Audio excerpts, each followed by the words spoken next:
Good afternoon, everybody. Welcome to BPCA webinar on cockroaches. Hopefully you can all hear and see me okay. I'll just do a bit of an introduction, and during that, if you are experiencing any problems with the sound or the video, then just let us know in the chat section. But yeah, welcome today. So we're going to be talking about cockroaches. As always, just to give you a bit of an idea on what we're going to cover. So mainly these webinars, they're an hour long, no longer. I really do need to be strict with that. I know some of you may be out and about in your van or in your office, and you might have appointments later on. So I really want to keep to that hour. But this webinar, generally in terms of detail, will be useful to anybody that's new to the industry. So if you're going through your learning process, and obviously cockroaches being an important species to learn about, this is helping you build a foundation and a platform to that. And also for experienced pest controllers, whether you've been in it a year or 10 years or 20 years, we can sometimes, start to forget certain information or details about the pests that we deal with, because, if they're not popping up regularly and you're not doing regular reading on them or treatments or using products, again, that information can fade away a little bit and kind of go to the back of the mind. So this can hopefully reinvigorate that for you.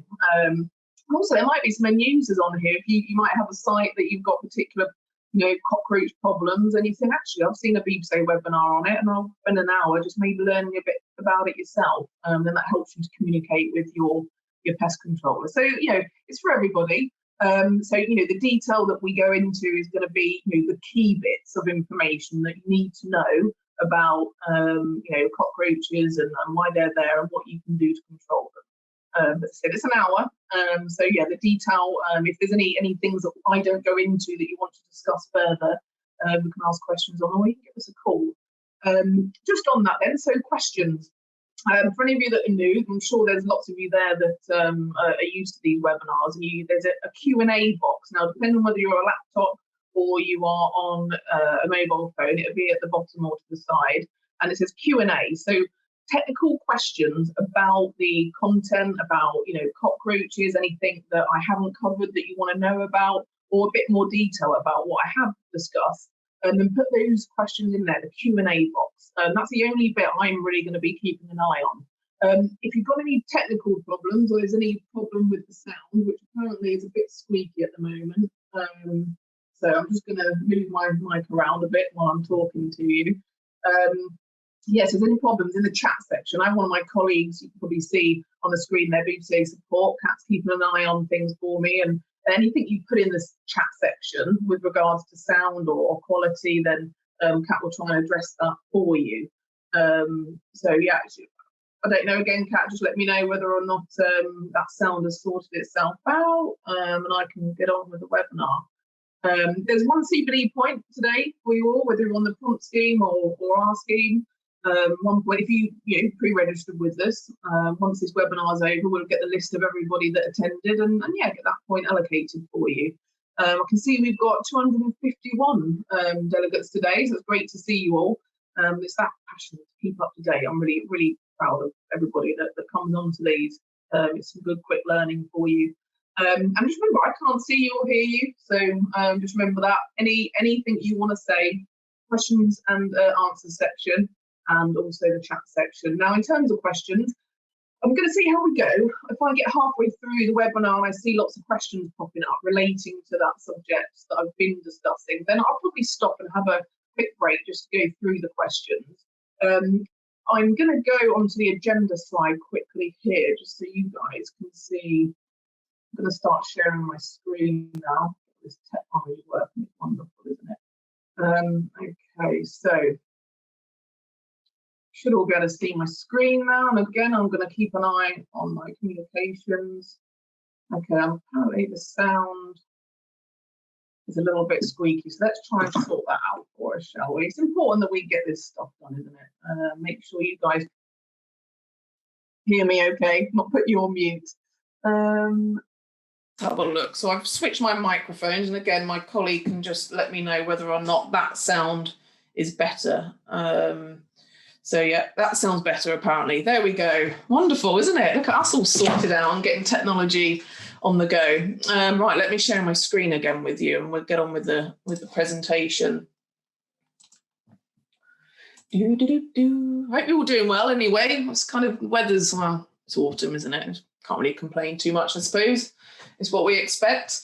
But yeah, to go on to the agenda. So, this session will cover basic biology and behaviour, the important bits that I think are, key for you to think about and understand, so that when you're out there and you've got a cockroach problem, you can apply that knowledge and go, well, I know this about the species, so let's go and have a look there, or let's treat them here. So, some basic stuff, but totally relevant and hopefully the stuff that you're looking for.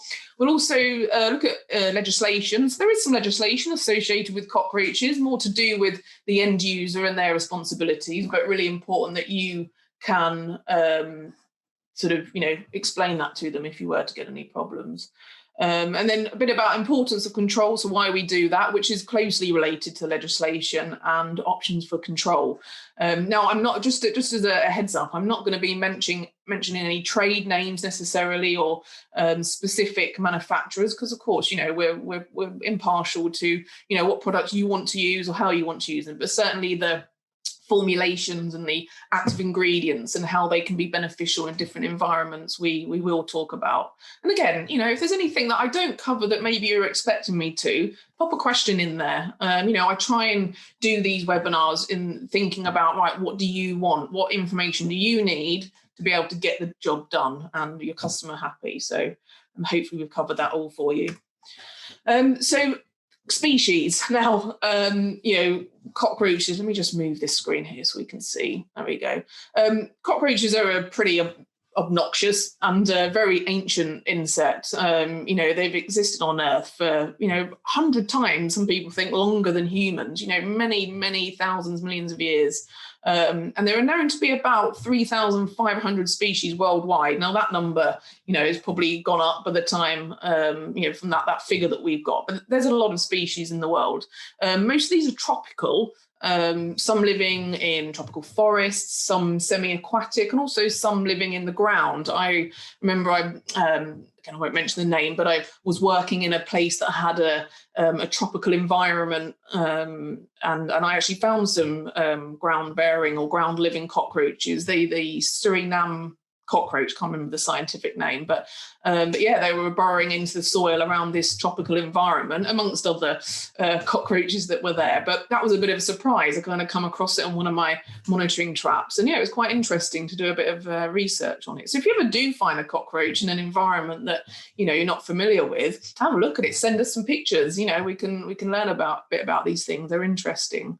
So yeah, a lot of species, but generally, there's only about half a dozen species that commonly live close to humans, and take advantage of our environment.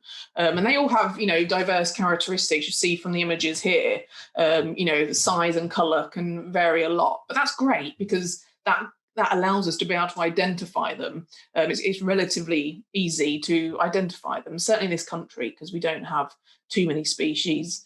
The ones I'm going to cover today, so German and Oriental, these are going to be the focus of today, but I will be including brown banded a little bit, because we do get these, I think, mostly in the southern areas of the country. I think I've come across them once up here in Yorkshire, but not as often. So I will cover a little bit on it, on the biology, but then not necessarily too much going forward. But you will treat them in a very similar way to other cockroaches. Of course, as long as they're on the label of the product, which I'll come on to later.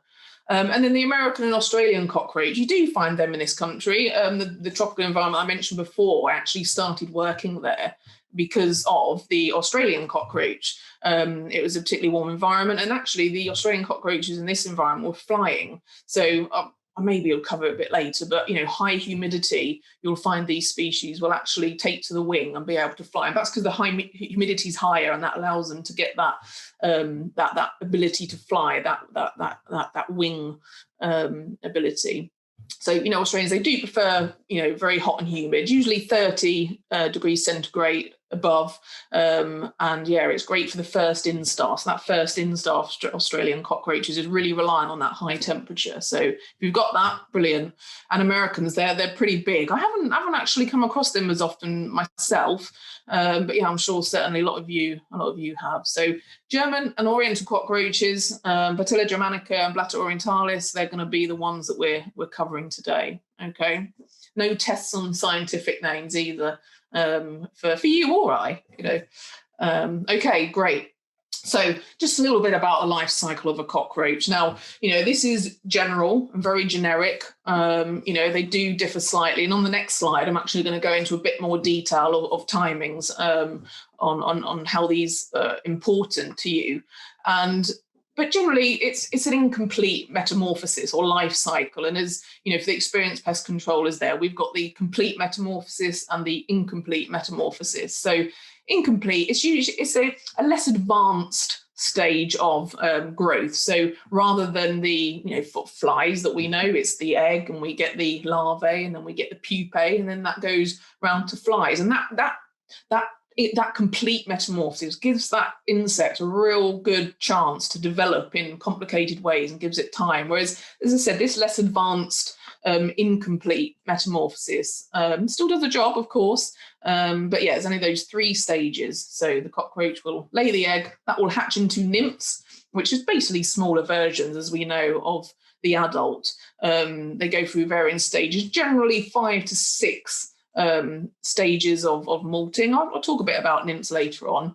But yeah, just a little interesting fact about nymphs is the first and the second stages of nymphs, so the first and second molt, they actually rarely leave the harborages. They travel further as they mature until they get to that sort of 5th or 6th stage, which then they'll roam out. But yeah, the first and second stage of nymphs, they generally won't leave that harborage, or they'll stay very, very close by. And that's quite important actually for control, which again, I'll go on to later. But if we're using a baiting program, knowing these sorts of things can be really helpful to the success of your control and the longevity of your treatment.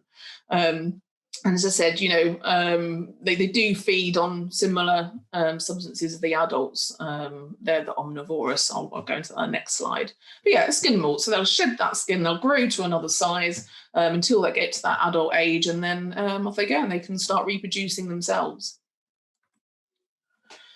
So yeah, just a nice table view here. I think it's, having a slide for each cockroach with each habit and body size and theca incubation, it can be a bit kind of, confusing. So I think this is a good way to sort of put it across to you. They're all nocturnal and omnivorous. And quite an interesting thing about cockroaches generally, there's some studies that show that cockroaches do not forage randomly.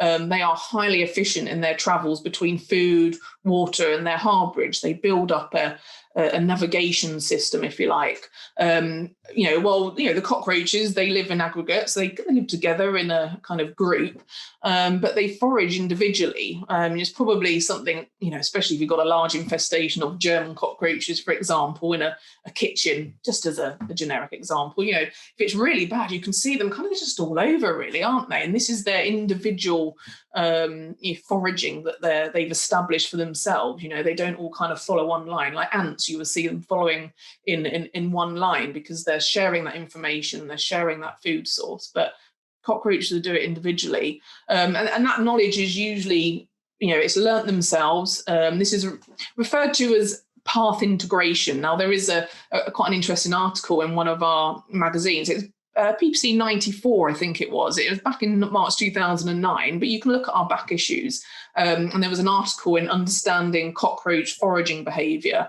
And I think also, so PPC 94 and 95, there were 2 stages to the article, but they talk a lot more about this path integration and baiting strategies and why it's important to know about this feeding. But yeah, so it's called path integration, with the cockroaches employing their knowledge of odours and visual cues from previous foraging excursions, to develop their own unique navigation system. So yeah, they're real individual foragers. And again, things like this, I'll talk about it when we come to control, can really help you understand baiting strategies and how you can maybe make them more efficient and effective.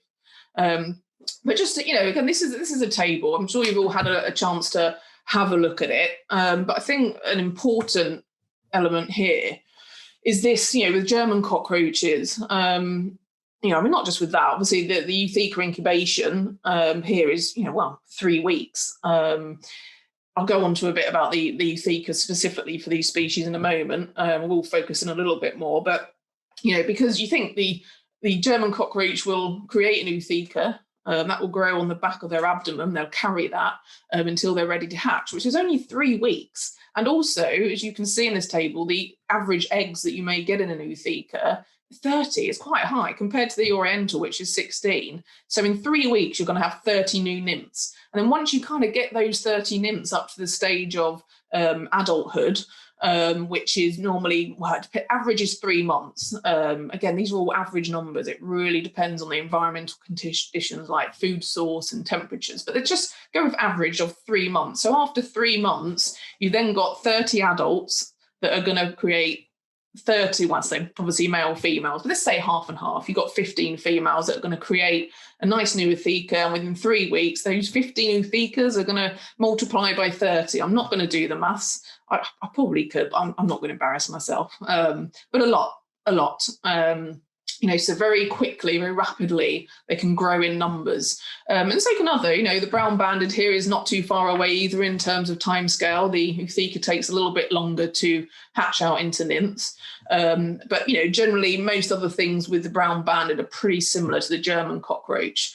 And in terms of the Oriental over here, the 12 weeks incubation, again, that's important. I will talk about that in terms of treatment, but just to cover it a little bit now, is that, as you can see in that picture of the Oriental, that's the Eutheca hanging off of the back. Now, unlike the German cockroach, the Oriental cockroach will actually deposit the Eutheca 24 hours after producing it. So in 24 hours, it will grow and grow and grow until it gets to the size that it's able to deposit it. And it will deposit it and leave it to it. I think some people refer to that as bad parental guidance, or a bad mother, where they'll leave it behind and not too bother about it. So you've got these egg cases that are going to be spread around everywhere. They really do leave it. They don't kind of go back to it. They leave them to their own devices. And sometimes it can be close to the harbourage, but not necessarily. You can find them in some random places if you pull, conduits, wire conduits, things like that out. When you've got an infestation, you can find Euthecas sort of scattered around, and it can take a long time. So I will address it more in the treatment strategies. But you think about 12 weeks. So how long would you, if you've got a cockroach infestation, how long would you say it takes you to get rid of those noticeable cockroaches? Maybe 4 weeks, maybe 3, maybe 5, really depends on how big your infestation is. But if you've got an Oriental infestation and you go, right, it's been 5-6 weeks, I've cracked this, I'm off, see you later, thank you very much, I've solved your problem and the customer's happy. And then, as I said, this 12 weeks, if an Eutheca had been dropped not that long before you finish your treatment, well, in another 3 weeks, 4 weeks, 10 weeks, you'll have God knows how many Euthecas hatching out and reinfesting, air quotes, a property, whereas actually it's just you haven't done those follow-up visits that are needed to make sure that you keep on top of any Euthecas that were, abandoned in a cavity somewhere. So I hope that makes sense. It's important to know that incubation time of things, and with the Orientals, they drop them a lot sooner and take a lot longer to go through. I find Germans a bit easier to deal with, but that's just my view. So yeah, hopefully that's given you a bit of an insight into the importance of knowing the Eutheca incubation and the average eggs and how long it takes the adult lifespan, and you can give your customer some good knowledge on what to expect. So with the Oriental cockroach, just to go into a little bit more information or detail on them, bearing in mind we haven't got too much time. But as we saw from the images just back here, they're more of a mahogany brown. They can be black looking sometimes as well. And the German cockroach here, these, let me get my arrow on there, these distinctive black stripes here.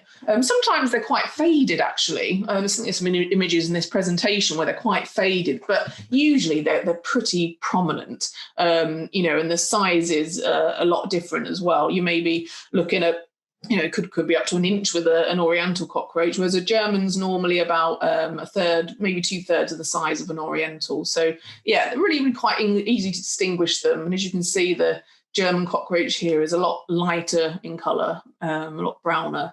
The brown banded, it's got, especially this is a younger one, with the nymphs, you can see quite clearly in the brown banded that there is a band around them, but they do look pretty different, don't they? It's a good image to be able to describe that to you. So I'll go back to the Oriental cockroach, and the colour, as I said, a mahogany brown, sometimes black. And as I mentioned before, they deposit their eggs 24 hours after they produced it. They're usually found in drains and basements and ducting. I do find that Orientals can be trickier to eradicate a site from, and that's mainly because finding that harbourage or where they're coming from is a bit trickier, I find, more than Germans, which will be behind things like fridges, etc., behind the motor system. So it can be a bit trickier to find the actual source of the Oriental cockroach infestation, which, if you don't manage to locate it, then using techniques to, mop up those feeding cockroaches and cascade effect and things like that, which I'll go into later, can take a lot longer than if you've got some real close direct access to their harbourage, as with, you can have with Germans. Just checking on my phone. No, we're still good. Cat hasn't put through the sounds gone or anything. So yeah, and with the Orientals, they are more tolerant of colder temperatures. Now, textbooks would tell you that you could find them out in, rubbish tips or out by bin areas and things like that around buildings. You could. I mean, I never really have. I've had some, hospitals in my time that have had, historic problems going on for many years. But generally, I don't find them outside. Our temperatures just don't really get quite warm enough. Usually, they won't breed below 10 degrees Celsius. And this country, I mean, now it's probably about that, if maybe a bit lower. Okay, the summertime, they maybe could be outside, but it's very rare. It'd be interesting to see if any of you guys have found them outside before. Again, in the Q&A section, you can share your experiences. We all benefit from that. But yeah, they're normally found indoors rather than outside. The nymphs and adults, like most of the other species, they do congregate together. They're gregarious, so it's just finding that harbourage that's tricky. They'll climb rough surfaces, so Orientals aren't as good at climbers as German cockroaches.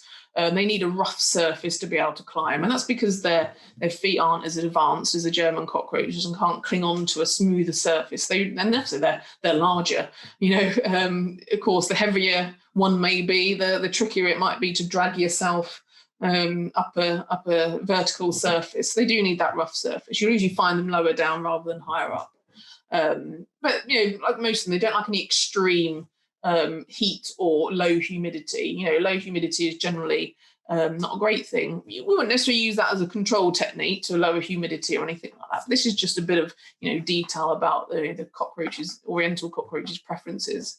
And they prefer starchy and sugary foods. Now, they are, I mentioned before, omnivorous. Now, for those, I didn't explain what that was, but with omnivores, it means that pretty much they'll eat anything. Rats and mice are omnivores as well, but they do have preferences. If they, have got starchy, sugary food sat there compared to, a grain, then they're going to go for that starchy, sugary food.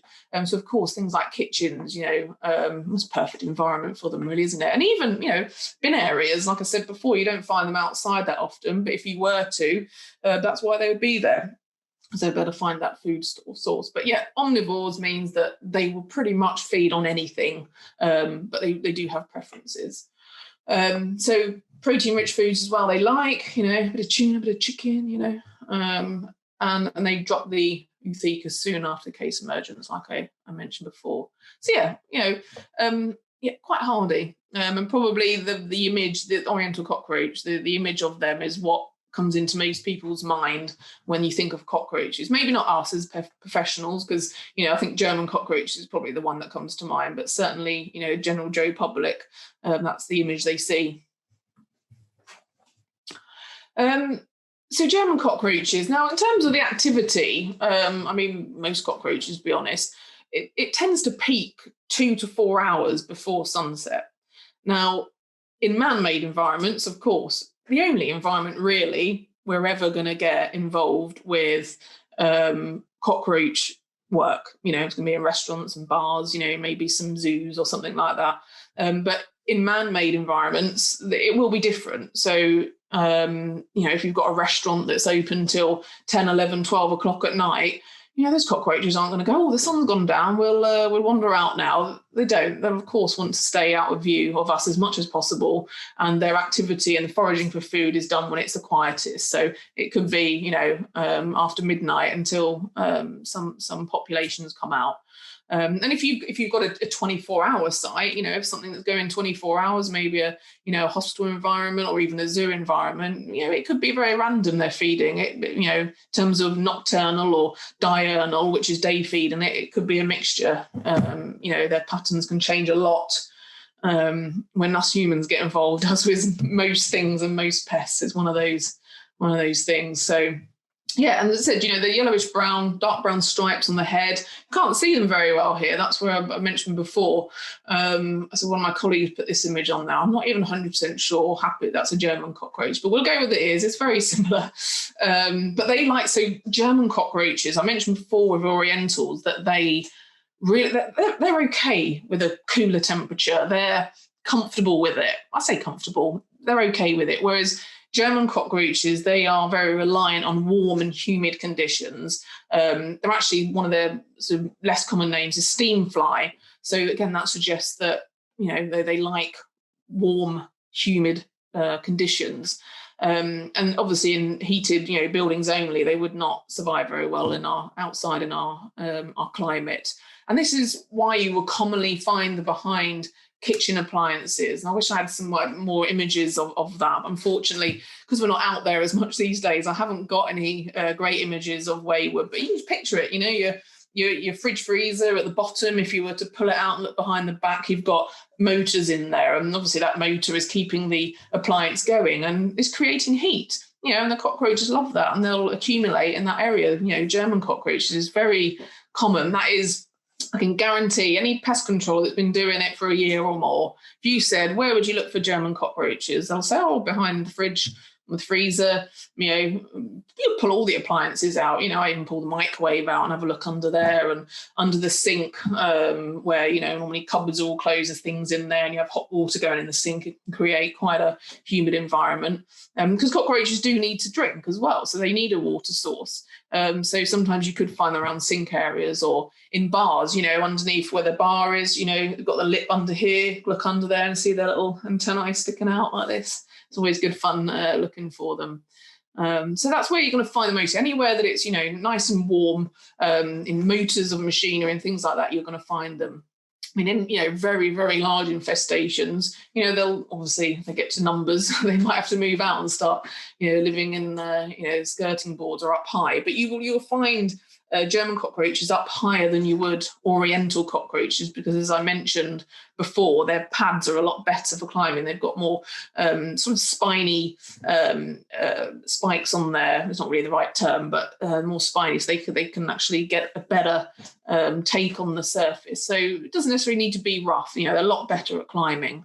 And again, they cluster in groups. It's very common. You're looking for them, behind these machines or under the bar. You'll see a good group of them. You just see a few antennae sticking out. You can, you're pretty confident that, great, I've got the gregarious nature of the German cockroach you found. I've put in there easier to eradicate than the Oriental, and again, air quotes, easier. It's all each experience their own, but I've always found them a lot easier to locate. And like I mentioned before, once you've located the main hub of the infestation, that's it. You're just onto your treatment strategy now. And I always found Germans a lot easier to locate. And with Germans, mentioned before that they carry the eutheca until it is actually hatched. Now, I think I've got an image coming up soon of a commonly used monitoring trap. It's got a food lure on it. And you quite commonly find it where German cockroach adults get stuck on there that have got an eutheca, that those nymphs hatch out onto the trap as well. So you've got a German cockroach in the middle, say, and then 30 odd kind of little nymphs around, and it's always great. I always used to keep them at the side, use it for training materials, and just because I'm a bit sad really, and I like to keep things like that. So yeah, they're pretty interesting. I'm sure most of us have seen the last 2 points in terms of the eutheca and catching them on the traps. It's quite interesting. Okay, so that was the biology and behaviour. I said it very brief. We've spent a good half an hour on it though, sort of 20-25 minutes. So in terms of the whole presentation, it's actually quite a good chunk of it. So hopefully that's answered most of your things that you might be thinking about on there. But so legislation, I'm just going to go through this relatively quickly, but most legislation is going to be related to public health. That's the most important thing of cockroach, most insects really, but focusing on cockroaches, public health is going to be the main issue. So you've got the Public Health Act. Now there's some revisions, that's 1936 and 1961. Basically, the Public Health Act gives local authorities powers and responsibilities, and that's usually in terms of insects and parasites. So in the actual legislation, it says insects and parasites, which includes their eggs, larvae, and pupae. Now, you might think, well, I haven't mentioned nymphs, but I don't know if the legislation goes into that technical detail, but there's eggs associated with, cockroaches, not so much larvae and pupae, but there's still, and it says includes eggs, larvae, and pupae. It doesn't say it doesn't include nymphs or, anything like that. So probably if you've got a site that's got an infestation, a verminous premises, as it would be called, then the local authority has the powers to issue improvement notices to get that sorted out. So if you've got a restaurant or a bar that's got a problem and they're not seeming too bothered about it, or they're not following your recommendations to help deal with the problem, then they could have a visit from the local authority and have a verminous premises. I used to work in a local authority myself, and I used to work with the enforcement officers on verminous premises and give them sort of professional witness or some guidance on what should be done and shouldn't be done. So, of course, you've got the food-related legislation as well, Food Safety Act, Food Hygiene Regulation. They're all... So the Food Safety Act, contamination is a massive issue. You can't have food contaminated with bits of legs or bits of cockroach or a full cockroach or, euthecas or nymphs. You just can't have that. You shouldn't have to explain that too much to one of your customers. And the Food Hygiene Regulations, more specifically, actually says in there that every site must have adequate measures for pest control. Now, that doesn't mean they have to get an external professional company in to actually do that pest control, but they have to have adequate measures in place, whether it's monitoring. But if they've got an active infestation of cockroaches, it's not acceptable. They need to get a professional in to deal with it. They're very unlikely to be able to do it themselves. And with the Clean Neighbourhoods and Environment Act 2005, this is a very, very rarely used, don't see it very often, but generally it deals with insects as a statutory nuisance, probably more relevant to flies, for example, at a pig farm that might be affecting neighbours, or a recycling unit that gets, house flies in numbers that are causing a statutory nuisance, and then the local authority can actually serve notice on that site to say, you need to clean it up, you need to do something to reduce these flies. But with cockroaches, could it happen? Of course it could. If they are in such a large numbers that they started drifting over into other properties and causing a statutory nuisance to other people, then yeah, they could get it under that legislation. But normally it's Public Health Act, Food Hygiene Regulations, things like that. Okay, I've got 8 questions coming through. I'm just going to carry on with this because, it is a large subject, and as time is telling us, it's going on. But I can promise you, whether if I don't get to your questions or all of them today, I will do as I've done before, and we'll print out all the questions afterwards, and I'll send them out in an email to everybody so that you can get your answers. I prefer to try and answer them on here, but I will do that if we can't. So importance of control, kind of common sense, isn't it? Obviously, you've got legislation that I mentioned before. You've got legal responsibilities. Not you, your customers have legal responsibility to rid their site of pests and, on this subject, cockroaches. And carry diseases and bacteria.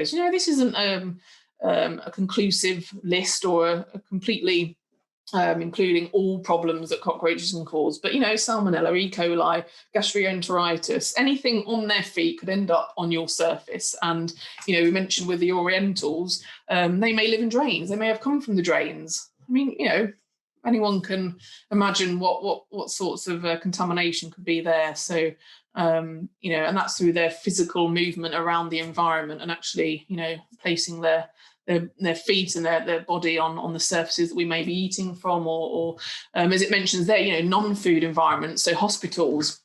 I'm sure most of us possibly experienced hospitals, but you've got sterile environments. If you've got an operating theatre or a intensive care area, of course you can't have cockroaches there, but they're going to have some more specific, more serious potentially, life-threatening consequences if they weren't to deal with cockroaches. And of course, we will get those calls saying, "Oh, we've got cockroaches." You'll turn up and it'll be a ground beetle or, a fly or a woodlouse or something like that. But that's part of the job. We're the ones who are supposed to know about these things, not the end user.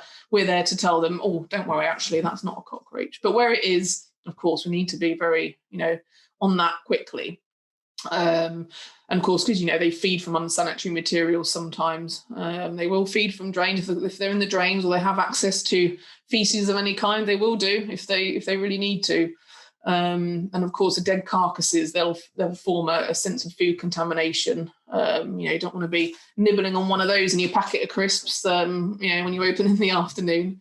And reputation and financial loss. So these are more the tangible problems that can cause businesses. Your reputation can be, squashed. Social media and the ability, we've all got cameras on our phones now, and we love to film a, strange or exciting, new occurrence. And if someone sees cockroaches in a premises, they're going to be getting their phone out and tagging themselves in where they are. And that's a real reputation problem, which then will go on to financial loss, of course. But the financial loss can be through bad reputation, but also through legal action taken. That can cost you some money as well. So yeah, really important that we deal with these things. A lot of it common sense, but some good points there. So control options. I'm not going to stop for questions. I'm just, it's a big subject. I've only got about 25 minutes left, and I want to get through all of this. And at the end, I'll see how much time we've got. And so worst case scenario, I promise you I will get your questions answered. It just might be in a document format sent out on email that you can all have a read of. So yeah, big subject, as I said. I'm just going to check my phone before I start, make sure I've got no problems. No sound or visual problems reported. So in terms of, before we can treat any problem, we need to know what is going on. We all agree with that, don't we? Be it cockroaches or rodents or squirrels or anything else, we need to know what's going on. It's clear. So, surveying, of course, surveying, looking around, going, right, okay, where are these cockroaches?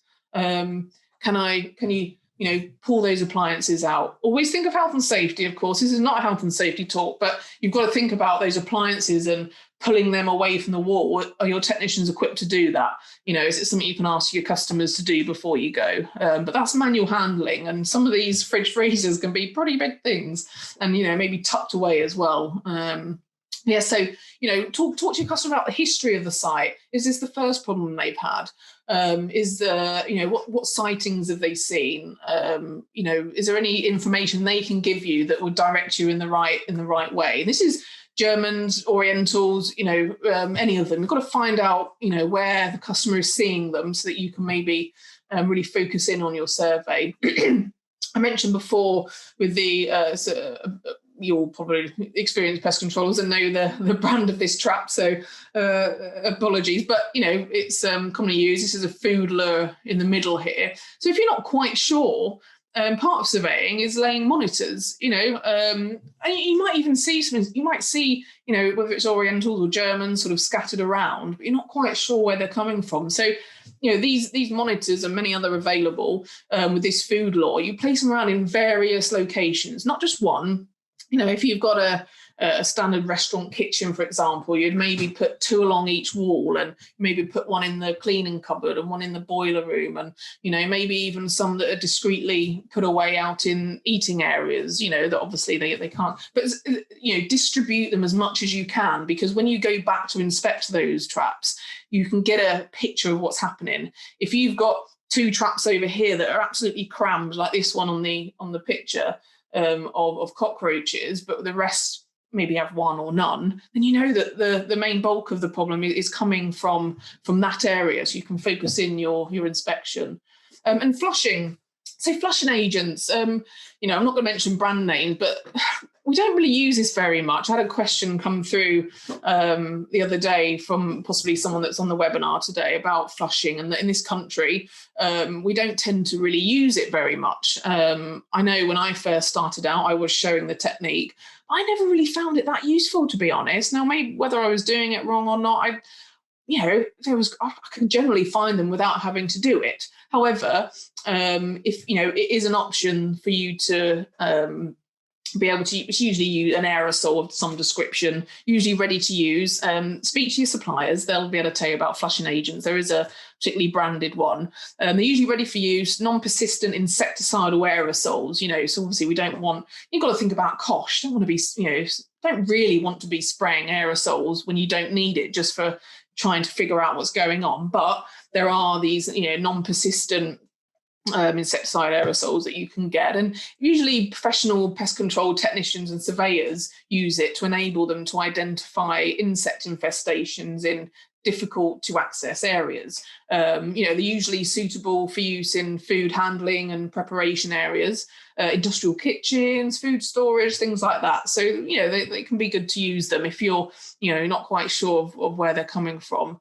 And the flushing agent, usually flushes out, the insects, obviously, such as cockroaches. It's based on propanol butoxide, I think it is. So yeah, it's a non-persistent one, and which increases the efficacy of inhabiting insects and their natural resistant mechanisms. That's what that propanol butoxide is. It's like a synergizer, if you like. So yeah, you can think about it. Have a think about it, but not something I've always done. Create a map in your mind of where they are, decide on the approach that you want to take and then implement them, of course. But, manage your customers' expectations. If you go in there and you think, oh, I'm going to need to do a fair few visits here, tell your customer. If you can't quite find them and it's taking a while, tell your customer. If they're Oriental cockroaches and you're going to need to probably do, visits over the course of 12 weeks, remember, because of that 12 weeks incubation period of their ootheca, tell your customer that. Because they'll be expecting that, this time tomorrow, everything could be gone, magic. Customer expectations, really important. So once you've gone from that, so control options, it's all on one side. I've chucked it all in here. There's so much that we could go through, but just to excite your thoughts, get you thinking about the options that we've got there, and then looking into them individually yourself, or giving me a call at a later date and we can discuss them. But you always follow like a hierarchy of control options. Now, it doesn't mean you always have to go with non-toxic stuff, but just consider it. Look around. Prevention, obviously, is always the best cure. So if you've got a food production site that, has never had cockroaches, or maybe they had a problem 2 or 3 years ago, think, okay, right, let's make sure we can prevent them. So talk to them about the hygiene and housekeeping. If you notice, and this goes for any pest, doesn't it really? But if you notice food debris or, cracks and crevices opening up here and there and doors being left open, give them good hygiene and housekeeping recommendations. Write it down, get it down. Goods in. So, if someone's had a problem with, American cockroaches or Oriental or any species really, and they go, oh, it just suddenly appeared one day, it could have come in through goods. So maybe when they get things delivered, they go through it before they start unpacking, just to make sure there's no, unwanted visitors within. It's not going to be foolproof, but it's a good process to advise them to help prevent that. Obviously monitoring, checking, keeping traps around, checking them on a regular basis. And a pest risk assessment for your larger sites, maybe your hospitals or anywhere where there's a particular risk of them. You can do something called a pest risk assessment. We have a template for our members to use. It generally looks at the site and does a risk assessment on the likeliness of a certain pest infestation becoming established. It's a good document for your customer to be able to see you're working these things out. In terms of non-toxic, I'll put traps as a question mark because traps aren't really a control measure. People might say, oh, blimey, look at that picture beforehand. Where has it gone? Here, that's a lot of cockroaches. Surely that's going to control a problem if you get enough traps down. But it's not a supported control control option. It is just a monitoring option. But of course, you mop up a few ethicas. Of course, it's going to help. But it maybe is a bigger picture to integrated pest management. That's the important thing. So diatomaceous earth. Just to cover that quickly, we have this wrong idea that diatomaceous earth is sharp and it cuts away at the waxy layer and that causes them to dehydrate. But actually what happens is that the insect's cuticle is normally covered by a waterproof layer of wax and oils, lipids for a technical term, which just prevents the loss of water from the insect. They can retain the water, hydrated, lovely. Whereas diatomaceous earth is very absorbative, and absorbs this wax layer. So when they walk over the powder, it actually absorbs that wax layer away from the cuticle, which then leaves that cuticle permeable to water.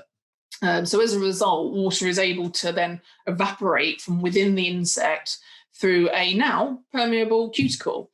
So then the insect will desiccate and die. So this is, when I say non-toxic diatomaceous earth, don't be fooled by that label. You still need to read the label and you still need to wear PPE because breathing in, amounts of dust, diatomaceous earth is not going to be good for your lungs. So, you still need to consider PPE and, diatomaceous earth. But a great product is a dust, as I said. It comes in other forms. It does come in, applicable liquids, sprays and things. But, as its raw form being the crushed and ground up old fossils, fossilized seashells normally, that creates this absorbent material that's great for non-toxic pest control. So usually used in voids and things like that. And external immobilization. So this is a relatively new product. So the only problem with external mobilization products is that it's a sprayable one. You spray it on the surface and it entraps that insect. Now you have to get direct contact with the insect. It's not a residual effect that stays on the surface and then will, encapsulate that insect as they walk over it. You've got to get that direct application to the insect's body.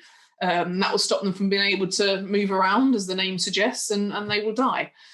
So it can be, again, a part of a bigger control program, integrated pest management.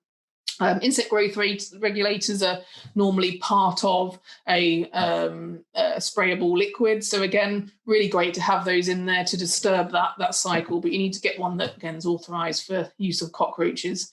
And usually, specific species are mentioned on there. And you get freezing and spraying applications as well. All of these non-toxic things are generally not going to be great on their own.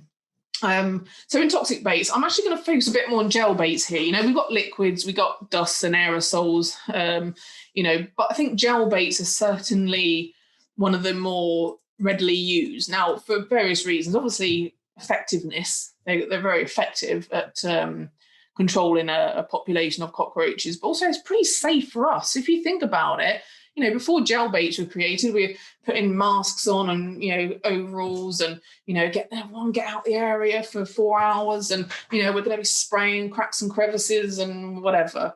Whereas now gel baits, it's a tiny little tube, you've got an application gun. Yeah, you've got some gloves on to protect your hands just in case a bit comes out on your hands. And you can put it in cracks and crevices, and it's safe for you as well. It's safe for the customer, as long as it's labels followed, of course. But it is a lot safer. But it's also really, really effective. I don't think I've ever struggled to control an infestation with gel baits that, I've obviously surveyed and are located properly. But, so I mentioned before about I'm just thinking about time and how much I'm going into on this. As I mentioned before, nymphs normally, the first stage and the second stage of their molting process, they'll stay in the harbourage and quite close to the harbourage.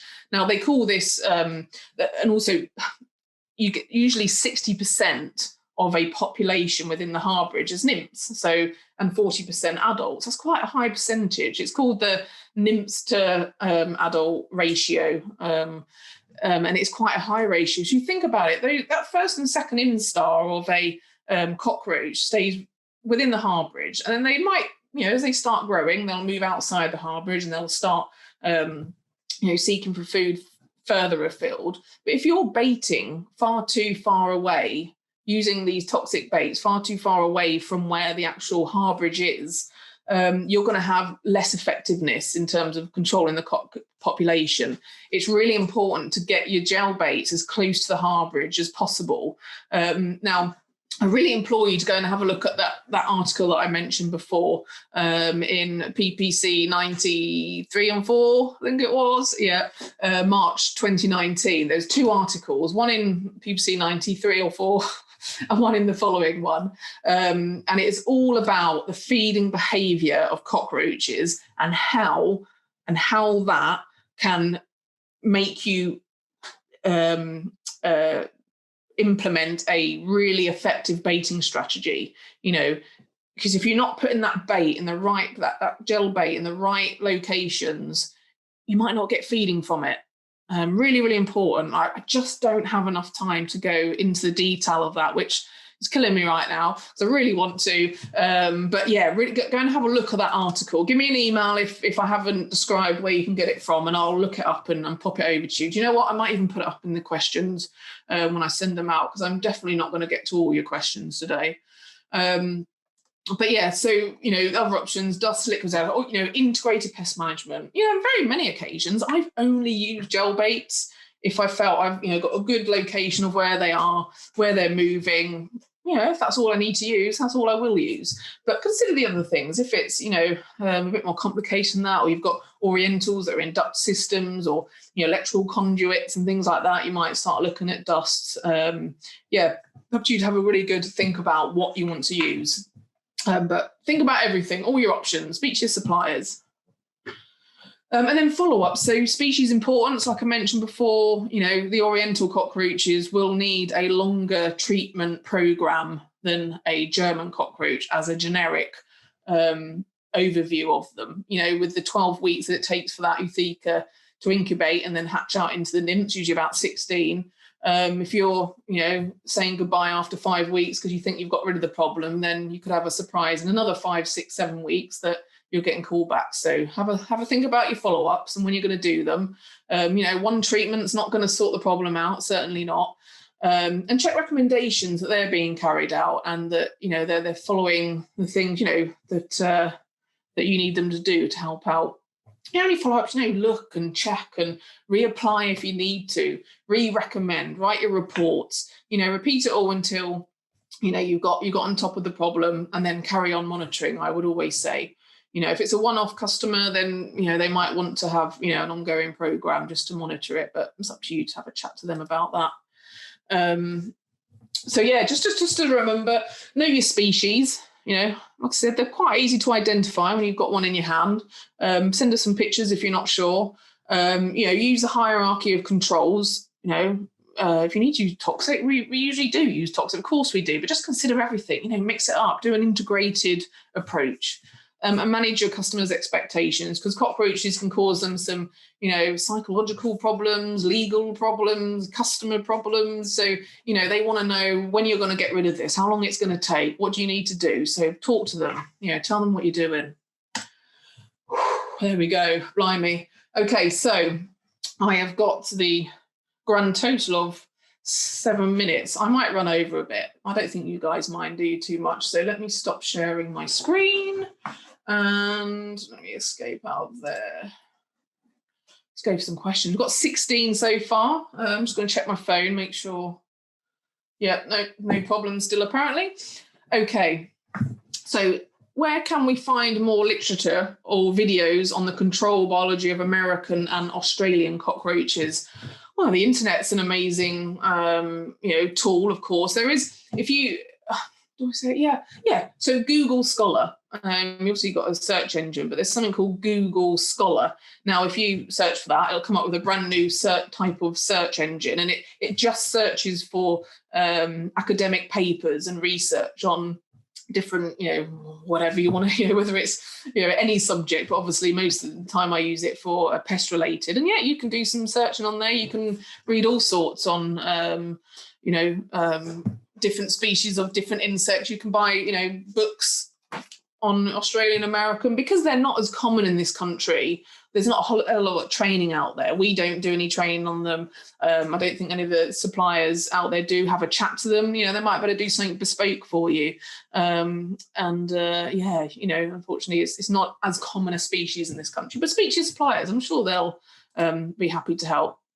So that was from Anonymous. Okay. Question about points on there. David, if you just get in touch with us afterwards, I'll address that points question with you. Get in touch with the office, just because I don't want to spend the time with that. But yeah, give us a call. We'll tell you about your prompt points. So the so-called tropical species are more present in central London. When would you cover in depth? So yeah, unfortunately, Nikolai, the perception in this country is that German and Orientals are certainly the most common species, but as I've said, American and Australian can be prevalent. Certainly Australians, for me, for 12 months, Australians were pretty much all my life existed around. But, that's just, certain areas. And then, within London, because of the, or the imports that we maybe get food-wise, products that come into the capital in lorries and, cars, it can bring problems in from, imported products. And that's probably why you get more tropical species in central London. But generally, you will approach them the same way. A lot of the tropical species are similar to, Orientals, and you just got to hone in on what they're feeding on, where they might be living, and go and do your survey. If you need any more support, if you're a BPCA member, we can come and help you, have a look around with you as long as COVID allows us to, or just have a conversation on the phone. We're always happy to do that. So do insecticides kill the egg cases? No, we need them to hatch out as to nymphs, so that they can do that. But getting that contact anyway. I mean, German cockroaches, they carry it, as we know, till they pretty much ready to hatch. So, if we do manage to get contact with the egg case there, it's more likely you're going to have it with the adult as well. So that'll control that. And with the Orientals, they're normally tucked away in places where we don't have access. I've seen it a few times in some markets around the country, or open markets, where there's Euthecas just scattered everywhere. I always get my camera out when it's like that. So it's interesting. But, in a medium to low infestation, you're not normally going to be able to locate them or spray, in the area where these egg cases are. But no, they won't. You found some outside in a rat box before. Great, Nicholas. Yeah, strange, isn't it? But absolutely, I'm assuming that means Oriental that you found out there. Maybe, German, but I'd imagine Oriental. Okay. You mentioned that the Oriental cockroach can leave its Eutheca in random places like cavities. This is from Ben. What would the best strategy be to thoroughly eradicate the infestation without pulling the building apart? Yeah, absolutely. So, these deposited Euthecas, you've got to wait for them to hatch. That's it, really. I mean, obviously, if you can see them and they're scattered around in corners and behind boxes and you pull things out, obviously sweep them up, get rid of them, put them in a freezer. Wouldn't stamp on them, like a bit of an explosion of nymphs. But yeah, you've got to wait for them to hatch. And that's why with the Oriental, you've got to have a long treatment program, because you've got to wait for that hatching, for them to for you to better contact them. That's the only way. Like you said, you can't pull the building apart, unfortunately. So why? Where are you? Sorry, is there a standalone? Right. So is there a standalone IGR that has proven success against Oriental cockroaches? I have used Nylar against American cockroaches, but that was a tank mix product with another insecticide, looking for an IGR that works sole use. So yeah, Nylar. that came and went and came and went. We used to mix that with a bendiacarb product. Again, I won't mention the trade names, but yeah, we used to be able to mix it, didn't we? But no, so a lot of the products that we've got do have IGRs in. Again, speak to your manufacturer about that in terms of which products have these IGRs in. I'm really, again, I don't want to mention specific products. Speak to your supplier, say to them, right, cockroaches, I need an IGR, good product. I just can't really mention the specific ones. So sorry about that, Tony, but they are there, but just not necessarily standalone. We do have some for ant species that are standalone, but not necessarily with cockroaches as a spray formulation. There's a chance I could be wrong on that, but I don't think we've had anything else come out on the market. And normally I do see it if it comes out. How are we doing with time? Oh, we're officially there. So let's find 2 more nice, juicy questions, and then we'll leave it at that. If they are omnivorous, will eat anything? Will they eat their own nymphs to survive? So again, time limited, but so they will. And certainly if their adults or nymphs are dead, as a lot of us who maybe experience the industry with these baiting formulations, they have a cascade effect or a domino effect associated. So, little Bob cockroach eats the gel bait and takes it back to, John and Mary and Susan, and he'll die, possibly within the harbourage or nearby. And all his friends will then go, oh, yeah, might as well use him. Might as well give Bob a little taste, and they'll eat Bob. And then, those other 3 that have eaten Bob will then also die because of that cascade effect. I suppose you could call it secondary poisoning in a way. So, yeah, they will eat each other. They certainly will do that. And it's a benefit to our treatments in many occasions. One more. I know I'm overrunning. I'm not getting told off by anyone yet. So, okay, Eutheca one, we've answered that one. Recommended by roaches is in PPC 94. Thank you, Tony. So PPC 94, and then the one before it or after it there's 2 sections to it. Kind of done a bit of teasing. But yeah, have a look at that. That's great. Okay. Okay, one more. Why are German cockroaches attracted to electrical wiring plugs, junction boxes? It will be due to temperature, heat. I don't know a lot about electricity or wires, but there's usually some form of associated heat with it. Obviously not too high because I might have some problems, but certainly, like I was mentioning before, the appliances that we have, and when we're using them, they create a heat. And certainly the ones that we have to have on all the time, like fridges and freezers, they create the most heat. But yeah, they can be around wires, but normally it's just a good hiding opportunity, because if they're in conduits or boxes, and they can get in there and hide from us because we're horrid and come after them, don't we? Okay, that's going to have to be it. I'm really sorry. It's 1:32, so I'm 2 minutes over. But yeah, really great. There's still 274 of you there listening, and I just thank you so much for all the questions. There's 8 of them that I've unanswered, which actually, the amount of you that are there's not actually too many. So I'm pleased. Hopefully I've answered or covered a lot of topics that you wanted. Give us a ring if you want to talk about it any more. Speak to your suppliers about training, and I'm sure we'll bring up some more training on cockroaches. So have a fantastic day. Go and get a cup of coffee, and thank you, everybody.